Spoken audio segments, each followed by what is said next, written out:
Close your eyes and let the dust of the day settle behind you. The world grows quiet, like a turning page, and in its stillness another world opens, one that smells faintly of ink and parchment, of salt air and candle smoke, of minds turning gently like the stars above. Tonight, we travel not to a place lost beneath the sea, but to a city that once stood proudly on the edge of civilization, where the known met the unknown, and where light was not just from the sun, but from the written word. This is Alexandria. Imagine walking down wide marble avenues, the scent of spices and papyrus on the wind. The sea murmurs nearby.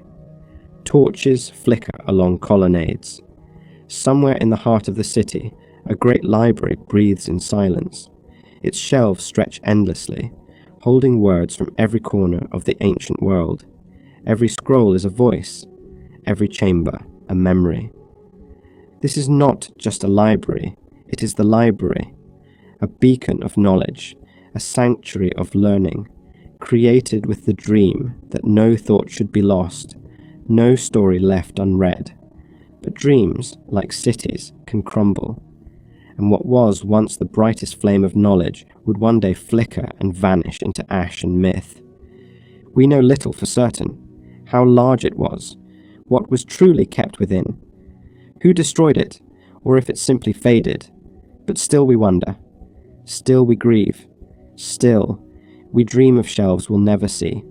And so tonight, as you drift slowly toward rest, let us walk together through memory's shadow. Let us visit the Library of Alexandria, not to mourn its loss, but to feel its light, to remember what it once meant, and what it still can. You are safe, you are still, and your journey is about to begin. This is Drift Off to History, where we bring calm stories for curious minds. Chapter 1. The Birth of Alexandria.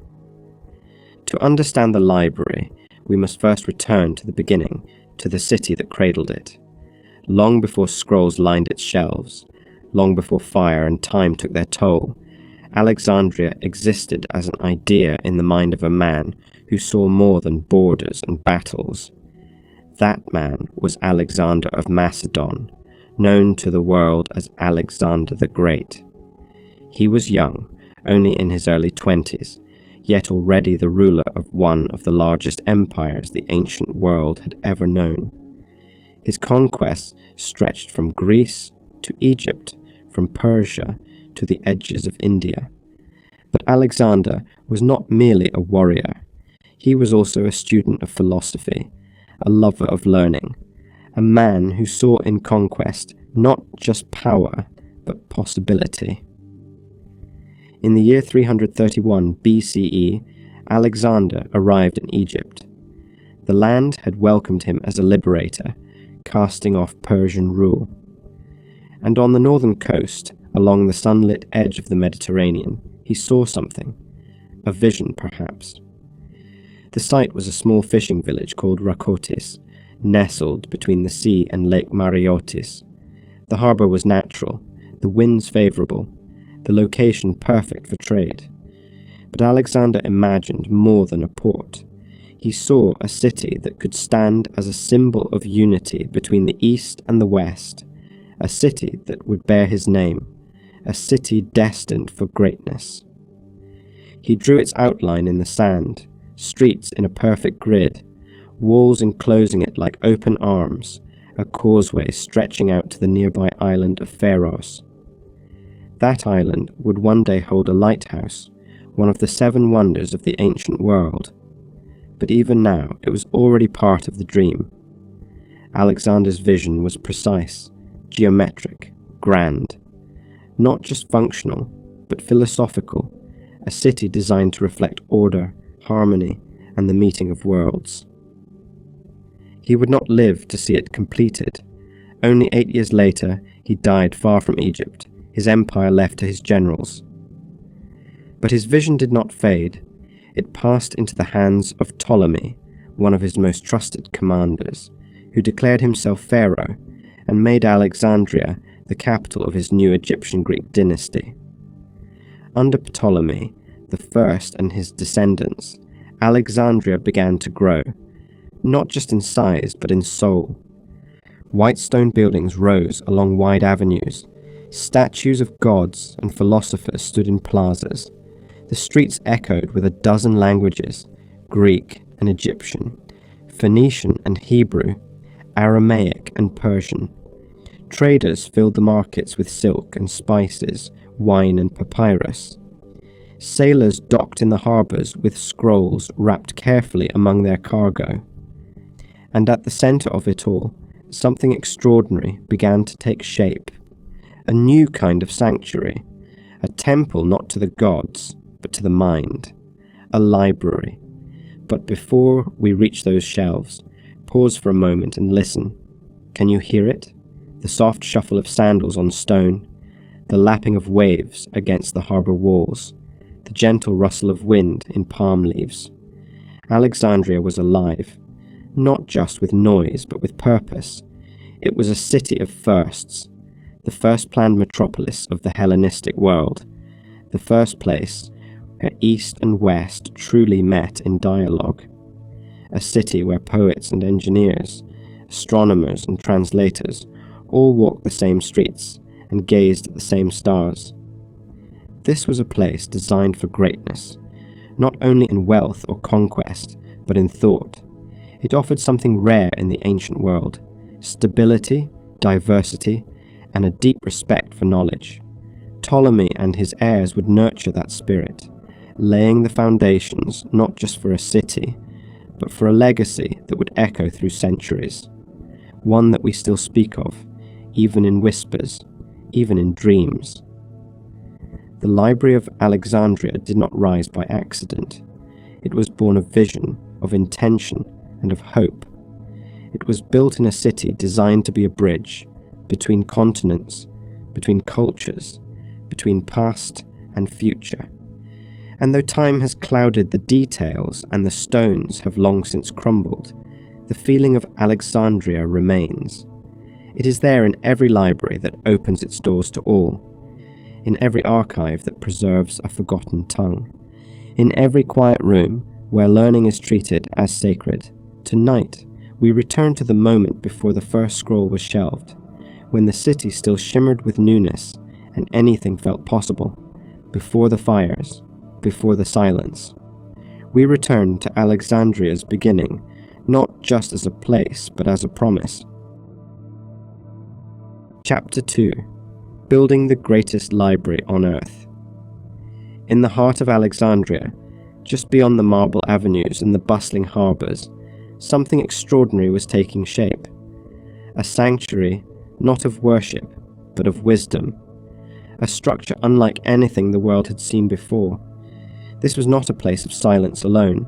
It was a place of questions, of discoveries, of curiosity given room to breathe.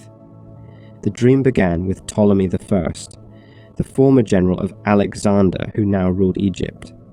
Inspired by his old companion's vision of a connected world, Ptolemy saw in Alexandria the potential to become a beacon of civilization. But he understood that power did not only lie in armies or monuments.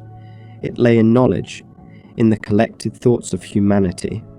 And so, under his rule, and more deeply under that of his son, Ptolemy II Philadelphus, the great library of Alexandria began to rise.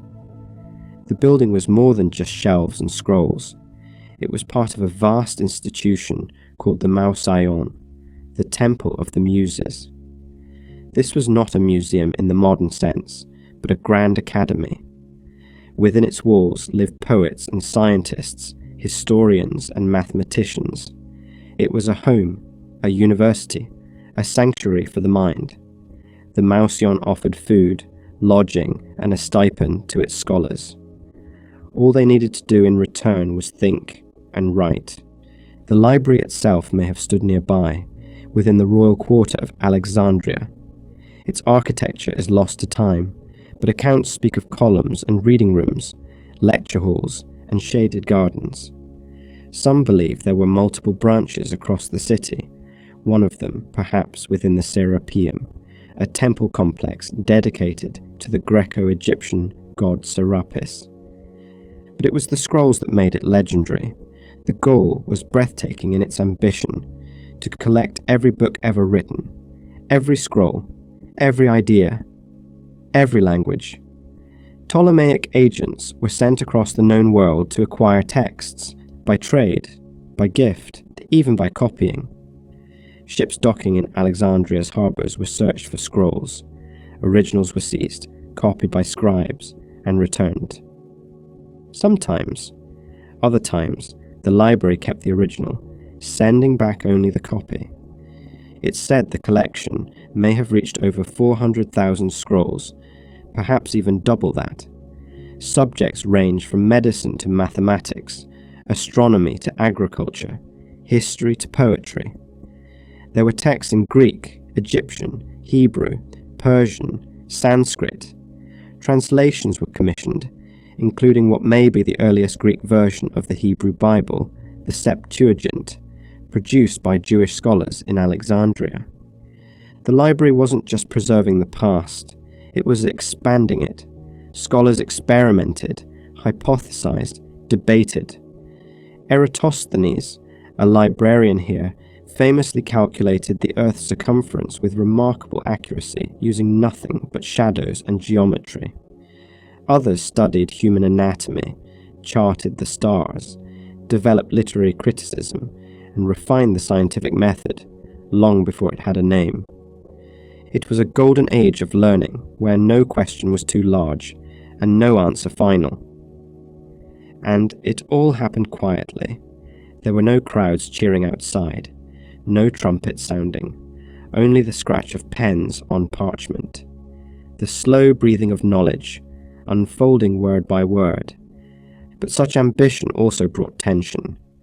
Books are powerful things, and collecting them, especially in such numbers, could stir suspicion. There were accusations that scrolls were taken unfairly, that other cities' texts were being claimed as Alexandria's. And then there was the question of permanence. Papyrus, after all, is fragile. Fire, damp, neglect, all could reduce centuries of thought to ash. Still, the library grew. It became not just a storehouse of scrolls, but a symbol, a living promise, that human knowledge could be gathered, that we could learn not just from our own time, but from those who came before. That truth, though fragile, could endure. And perhaps more than anything, it was a place of quiet courage. For in that soft-lit labyrinth of ideas, people believed that thought mattered, that understanding the stars, or the body, or the poetry of a distant land, was worthy of time and care. That knowledge, though often slow and difficult, was beautiful. So tonight, imagine yourself there, not as a visitor, but as a scholar. You rise with the sun, walk through shaded courtyards, and step into a room filled with scrolls. You breathe the scent of old paper and sea air. You sit, and you begin to read. You are part of something vast, and gentle, and true. This is the Library of Alexandria, not in ruins, but in its glory, alive, quiet, luminous. And as your mind drifts softly toward rest, know this: even in a world so far from that time, the dream remains. In every library, in every question asked, in every effort to understand. The greatest library on earth may be gone, but its light still glows. Chapter 3: The Scholars and Their Discoveries. Within the cool, shaded halls of the library, voices whispered not in conversation, but through the scratching of pens and the slow unfolding of scrolls. The library was more than a building. It was alive with thought, and the scholars who walked its marble floors were its heartbeat. They came from every corner of the known world, drawn by the promise of knowledge, of time to think, and of the resources to chase any idea as far as it would go. They were not all alike. Some were poets, others mathematicians. There were astronomers charting the sky, doctors probing the secrets of the human body, philosophers wondering aloud about the nature of the soul. But they shared something rare in any era, the freedom to ask and the support to search. One of the most famous of these minds was Eratosthenes, who served as chief librarian. He was not content with simply storing knowledge. He sought to expand it. With only a stick, a well, and the sun, he made one of the most remarkable calculations in history. By comparing the angle of sunlight in two cities, Alexandria and Syene, he estimated the circumference of the earth. His result was astonishingly accurate. At a time when many still believed the world was flat, he revealed its true shape, with shadows and geometry. Another brilliant figure was Herophilos, often called the father of anatomy. In a time when dissection was considered taboo, he studied the human body with a precision far ahead of his era. He described the nervous system, identified the brain as the center of thought, and distinguished veins from arteries. He treated the body not as a mystery, but as a map, one that could be learned and healed. Then there was Hipparchus, who watched the stars with an intensity few could match. He catalogued hundreds of celestial bodies, invented trigonometry, and may have even glimpsed the concept of precession, the slow wobble of the Earth's axis. He measured distances not in miles, but in constellations, and with each observation he brought the heavens a little closer to Earth. In literature, Callimachus created the first known library catalogue, organizing the vast scrolls by genre, title, and author. His system laid the groundwork for how we still structure information today. And in poetry, thinkers like Apollonius of Rhodes breathed new life into myth, turning old tales into living, lyrical verse.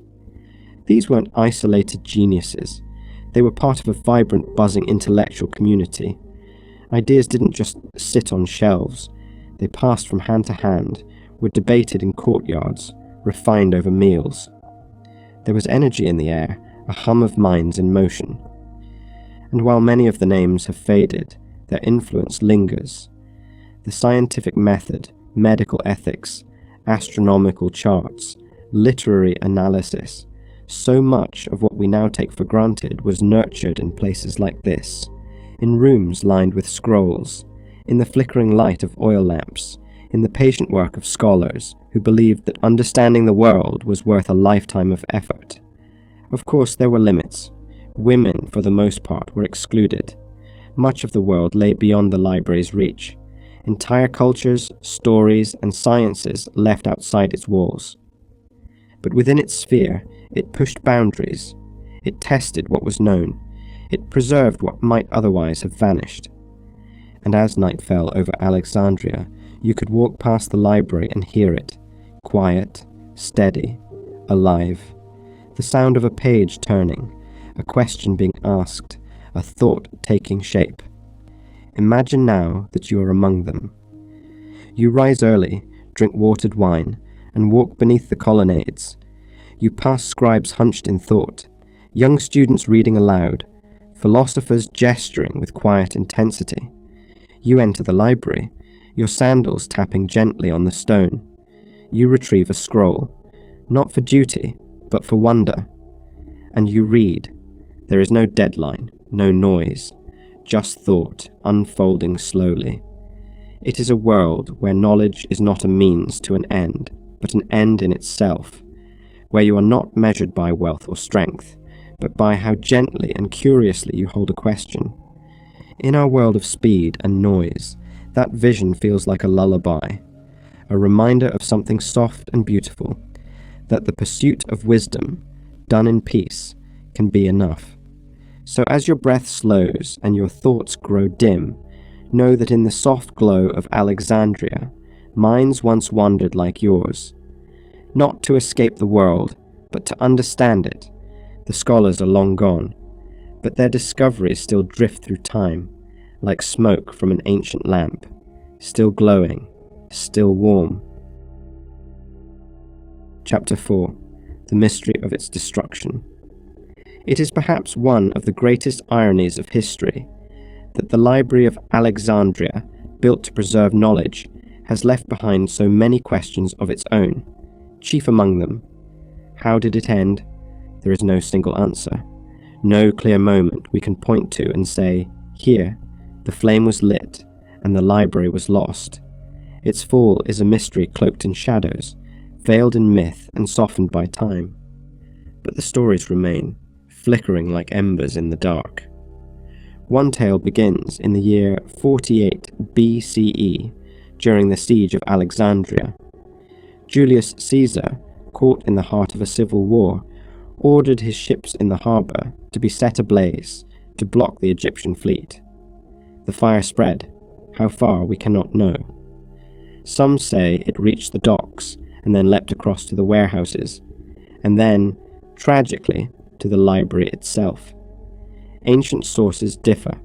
Some claim the scrolls were consumed in the flames. Others suggest it was only a portion, perhaps the royal archives, perhaps the warehouse annex. But whether the core of the library survived or smouldered into ash remains uncertain. Another account places the blame centuries later at the feet of Emperor Theophilus and the rising tide of religious fervour in the late 4th century. Pagan temples were being closed, statues were toppled, and in the turmoil, the great Serapeum, home to one of the library's possible branches, was destroyed. Again, we do not know whether the scrolls had long been moved, or whether they too were reduced to silence that day. Then, there is the story told of the Muslim conquest of Egypt in the 7th century. Caliph Omar, it is said, decreed that if the scrolls agreed with the Quran, they were redundant, and if they disagreed, they were heretical, and so they were burned. Yet most historians now believe this tale is more myth than fact, a later legend spun from the threads of grief. Perhaps the truth is simpler. Perhaps the library did not fall in a single blaze, but faded slowly, scroll by scroll, as budgets dwindled and politics shifted. As invasions came and went, as dust gathered on neglected shelves, and as time, the most patient of destroyers, did its quiet work. Knowledge is fragile. Papyrus cracks, ink fades, and when no one remains to care, even the grandest collections can disappear. And so, the library may not have perished in fire, but in forgetfulness. There is something especially haunting in that thought, that a place built with such vision, such hope, could vanish not in a roar, but in a whisper. That the world's greatest repository of wisdom could be lost, not to war, but to neglect. And yet, in a strange way, this mystery gives the library its enduring power. Because we do not know exactly what was lost, we can imagine it. Because we cannot touch its walls, we reach for it. It has become not just a place, but a symbol, a cautionary tale, a dream. As you drift further into rest, picture the ashes, not as destruction, but as seeds.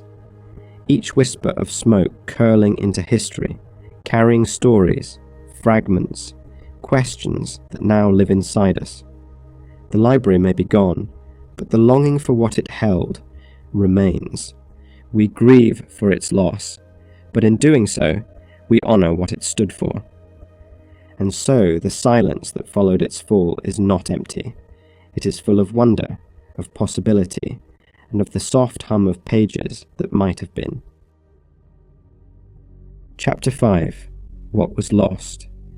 When something disappears, we try to measure its absence. We ask, what was there?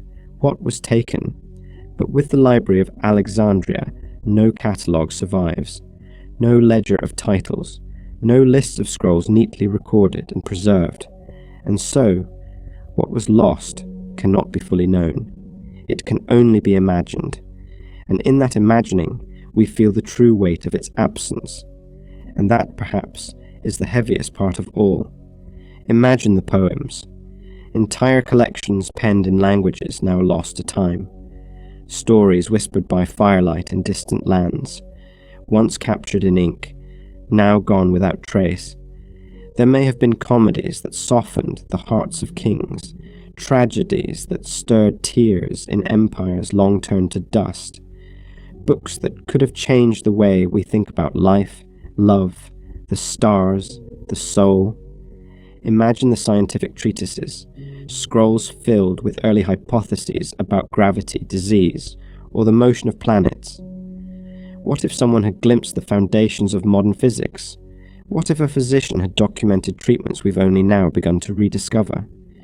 What if a thinker, centuries before his time, had penned ideas that could have saved lives, ended suffering, or altered the course of progress?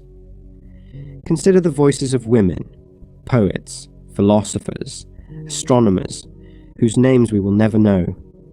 The world was often unkind to their brilliance, and yet some of them surely wrote. Perhaps the library preserved their words, gave them shelter, allowed them to breathe. But when the scrolls turned to ash, so too did their legacy.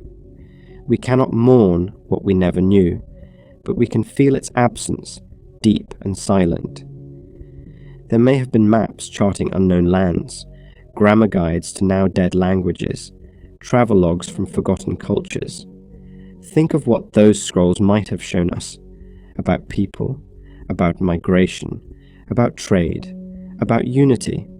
Imagine lullabies written in extinct dialects, rituals for planting, healing, mourning, mathematical theorems that could have accelerated centuries of understanding. All of it, gone. Even the works of known geniuses were diminished. Sophocles wrote over 120 plays, but only 7 survive. Did the rest once sit on those shelves, waiting to be studied again? Of Aristotle's hundreds of writings, the majority are lost. So too the works of early astronomers, doctors, and engineers, whose names have faded alongside their discoveries. But beyond individual titles and thinkers, what was lost was momentum. The Library of Alexandria wasn't merely a vault, it was alive. Knowledge moved within it. Ideas passed from hand to hand, revised, argued, deepened.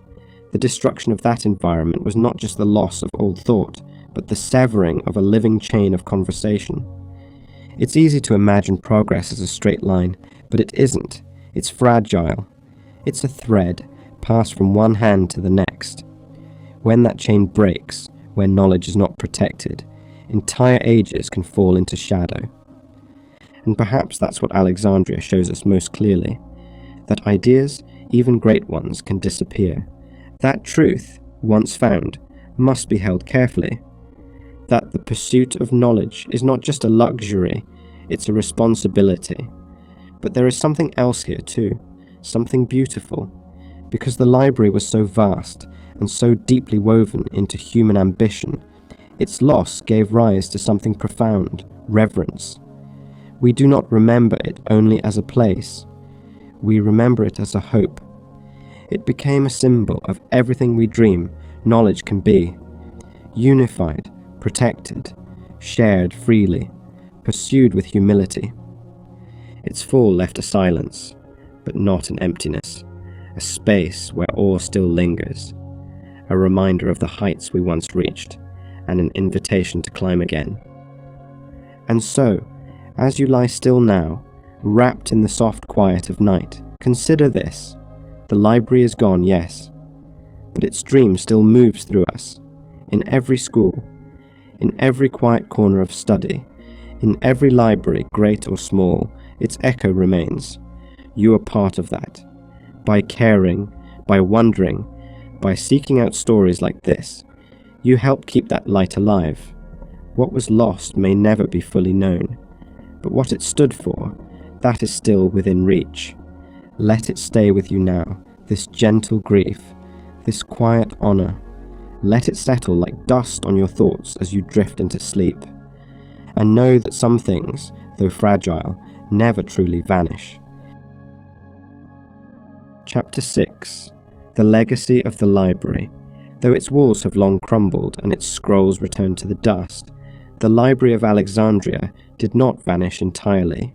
Its spirit lingers, not in ruins, but in the quiet places where knowledge still lives, not in fire, but in memory, in dream, in the quiet persistence of those who believe that wisdom is worth protecting.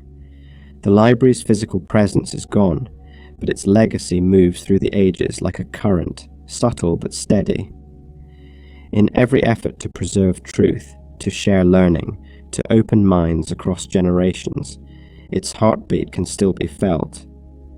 In the centuries that followed its fall, Alexandria became more than a city. It became a symbol, and the library, more than a building, became a beacon, a reminder that the human mind, given space and support, is capable of extraordinary things. We see echoes of that dream in the great institutions that came after. In Baghdad's House of Wisdom, scholars gathered to translate Greek and Persian texts, to study mathematics and medicine, to develop chemistry and astronomy. The fire of curiosity was rekindled there, burning softly in the hearts of thinkers across cultures and faiths. In Timbuktu, under Saharan skies, thousands of manuscripts were copied and preserved in private homes and desert libraries, detailing everything from astronomy to law. In Cordoba, libraries flourished during the Islamic Golden Age, with scribes and scholars working late into the night. These were not merely places of study, they were sanctuaries, echoing the spirit of Alexandria. In medieval Europe, even as wars raged and empires shifted, monks in candlelit scriptoria copied ancient texts by hand, line by careful line. They preserved what little had survived, keeping the spark alive through centuries of darkness, and from that effort, the Renaissance would one day bloom. Today, we carry that legacy further still. In vast public institutions like the Library of Congress, the British Library, and the Vatican archives, we continue to gather and protect knowledge. We digitize ancient texts so they may never again be lost to fire. We teach, we study, we ask questions. And perhaps more profoundly, we build spaces, quiet corners, small-town libraries, sunlit reading rooms where anyone can come and feel what Alexandria once offered, a sense of belonging through learning. The gentle understanding that knowledge, when shared, becomes a kind of love. Even in our digital age, where information floods our screens in endless streams, the dream persists. The idea that some knowledge is worth slowing down for, that some truths should be whispered, reflected on, held gently. That curiosity is not a distraction, but a sacred act. The library also left us with something deeper, a sense of responsibility. Its loss reminds us how fragile knowledge can be, how easy it is for ideas to vanish, how quickly centuries of progress can be undone if we are careless, or unkind, or simply indifferent. And so, every library built today, every book protected, every lesson taught with care, is a small act of defiance against forgetfulness. But legacy is not built only by institutions. It is built by individuals, by you, by every person who chooses to ask questions, to listen, to read. When you light a candle to read a book late at night, when you sit in silence just to think, there too, the spirit of Alexandria is alive. Perhaps that's the most beautiful part of all. That the library, once a towering monument, now lives in a million quiet places, in the turning of a page, in the explanation of an idea, in the way knowledge is passed from parent to child, from teacher to student, from friend to friend. And so, as your thoughts soften and your breath deepens, let that idea rest with you, that you are part of something ancient and noble, a lineage of seekers, a quiet rebellion against ignorance, a keeper of stories and understanding. The library's halls are gone, but its doors were never truly closed. They remain open in every act of learning, in every moment of curiosity, in every attempt to make the world just a little more thoughtful. Let that legacy comfort you tonight. And know this: While fire can burn paper and time can weather stone, some lights cannot be extinguished. They continue to glow quietly, pass from one hand to the next, across generations, across lifetimes. The Library of Alexandria is one of those lights, and now it shines in you. Now the journey is ending, the scrolls have been read, the footsteps through marble halls have faded, the lanterns, once glowing with thought, have been gently extinguished, and all that remains is stillness. You have wandered through the streets of Alexandria, walked beside scholars beneath shaded colonnades, and listened to voices that once whispered truths across parchment and time. You have stood within the walls of the greatest library the world has ever known, not just to witness its rise and fall, but to feel its heartbeat. It is quiet now, but not empty. This silence is sacred, a soft hush that holds everything we've remembered tonight. The weight of knowledge, the loss of centuries, the beauty of ideas shared between souls who never met, but still spoke across time. The library may no longer rise above the harbour, but its spirit lingers in places like this, in moments of calm, in acts of curiosity, in every effort to understand. You felt it tonight, not as a distant story, but as a living presence.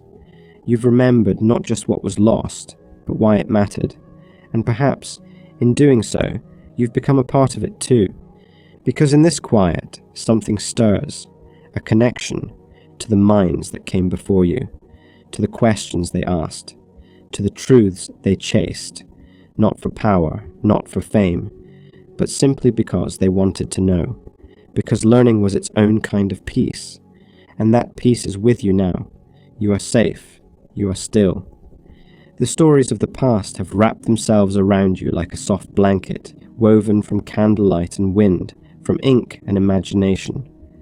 Let them stay, let them settle, let them become part of your breath. There is nothing more you need to do, no scroll to retrieve, no answer to find. Just rest, breathe in slowly, and out. You have travelled far, through centuries and across continents, not on foot, but through thought. You followed the rise of ideas and watched them drift like smoke into legend. And now, as sleep draws near, that journey folds gently into dream. Perhaps tonight you'll return to those quiet halls. You'll walk again beneath the moonlit columns.